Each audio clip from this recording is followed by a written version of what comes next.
यरूशलेम को सजा मिलती है। हिजकिय्याह उसका नामा बाप। फिर उसने बुलंद आवाज से पुकार कर मेरे कानों में कहा कि इनको जो शहर के मुंतजिम हैं नजदीक बुला।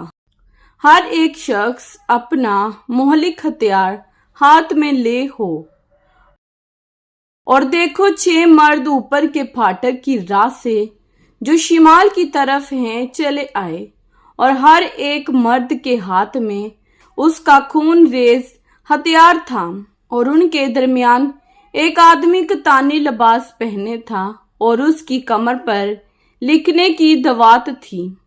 सो वो अंदर गए और पीतल के मज़बे के पास खड़े हुए और इस्राएल के खुदा का जलाल क्रूबी पर से जिस पर वो था उठकर घर के आस्ताना पर गया और उसने उस मर्द को जो कतानी लिबास पहने था और जिसके पास लिखने की दवात थी पुकारा।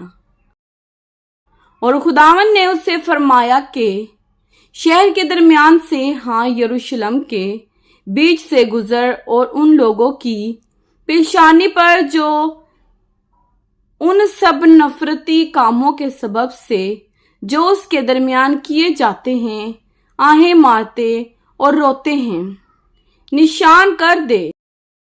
और उसने मेरे सुनते हुए दूसरे से फरमाया उसके पीछे पीछे शहर में से गुजर करो और मारो। तुम्हारी आंखें रायत ना करें और तुम रहम ना करो। तुम बूढ़ों और जवानों और लड़कियों और नन्हे बच्चों और औरतों को बिल्कुल मार डालो, लेकिन जिन पर निशान है उनमें से किसी के पास ना जाओ और मेरे मुकद्दस से शुरू करो। तब उन्होंने उन बुजुर्गों से जो हैकल के सामने थे शुरू किया और उसने उनको फरमाया कि हैकल को नापाक करो और मकतूलों से सहनों को भी दो। चलो बाहर निकलो। सो वो निकल गए और शहर में कत्ल करने लगे। और जब वो उनको कत्ल कर रहे थे और मैं बच रहा था तो यूं हुआ कि मैं मुंह के बल गिरा और चिल्ला कर कहा आह ऐ खुदावन खुदा, क्या तू अपना कहर शदीद यरूशलेम पर नाजिल करके इसराइल के सब बाकी लोगों को हलाक करेगा। तब उसने मुझे फरमाया कि इसराइल और यहूदियों के खानदान की बदकिरदारी नहायत अजीम है।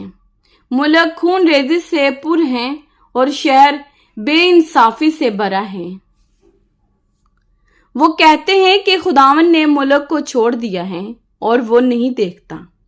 बस मेरी आंख रायत ना करेगी और मैं हरगिज रहम ना करूंगा। मैं उनकी रविश का बदला उनके सर पर लाऊंगा। और देखो उस आदमी ने जो कतानी लिबास पहने था और जिसके पास लिखने की दवात थी यूं कैफियत बयान की जैसा तूने मुझे हुक्म दिया मैंने किया।